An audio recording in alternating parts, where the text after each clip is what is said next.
Good morning, everybody. It's Kate Russell here. I hope you have had a good week so far. I wanted to talk to you about a question I got asked the other day about how to give feedback. This person has a small team and she's recently taken on a new staff member. And in the past, she's only worked with some family, but now she's taken on new staff members and she needs to give some feedback to this person. And she doesn't want to burn bridges and she doesn't want to be mean. She just wants to be able to give them feedback and feel confident and comfortable in doing that.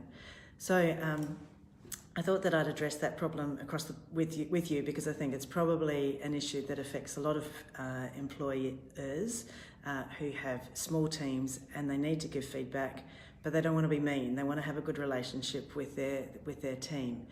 And I think that's a really valuable thing to do, is to have good relationship with the people that work for you. The important thing to remember here is that if you were the employee and you'd made an error, chances are you'd like to know what you'd done wrong so you could fix it and you could do something about it. But there might be some other things that are going on that might impact on how you approach this conversation. So the first thing to do is to get some clarity.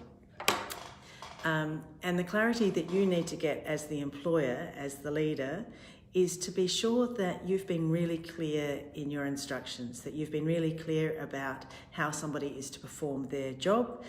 So you've trained them properly and they're very clear about your expectations about what is required for each job that they fulfill. So you need, first and foremost, you need some clarity. If you're clear that if you're confident that the employee or your team member has got the appropriate training and is very clear on expectations and the like, then the next thing is to find out why this happened.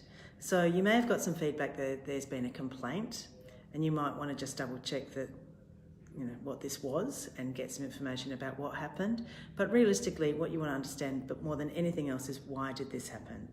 And what often happens in these circumstances is that a person might not have enough time to do a certain job. They might be distracted. When we don't do a good performance, often it is because we've been distracted by something, and it might be an external thing. So something we've received a phone call with bad news or something and the like, or we've been distracted with something that's happened in the house or where the place where you are working from that's impacted on your capacity to do the job.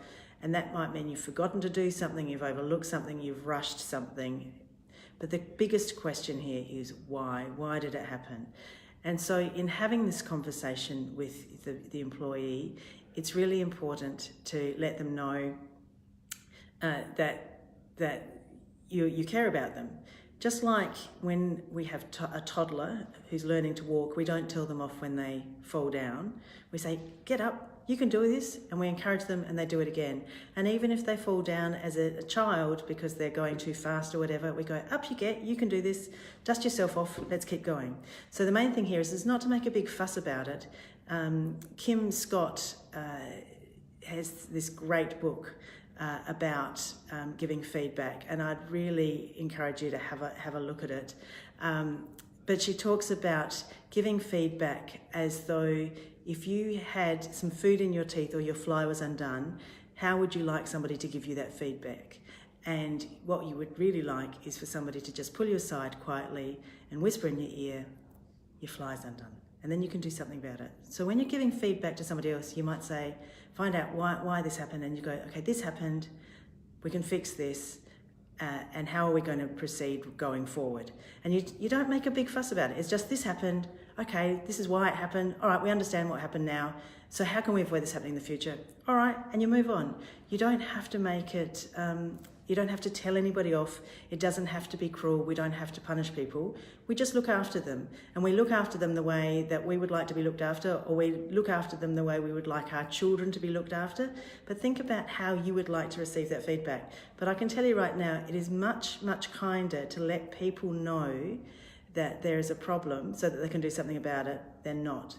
It's actually quite cruel not to let people know that there's been a problem, because then you're talking about them behind their back and you're not being fair to them and giving them the opportunity to right what is now perceived as a wrong. And it might just be that they didn't have enough time to finish a job, or they were overwhelmed, or they were distracted. There's going to be a reason behind it. I am confident that nobody goes to work every day to make a mistake. Mistakes happen because of reasons. There's always some external, internal, something else is going on that's going to impact on our capacity to do the job to the best of our ability on that day, in that time, in that moment. So just be curious, find out what's going on, why that's happening for that person. Just be really clear about what the expectations are, and be kind in your approach. Just be curious. Just speak to people the way that you would like to be spoken to, with respect and kindness and love. I hope that's helpful. Have a wonderful day, and I'll see you next time. Cheers.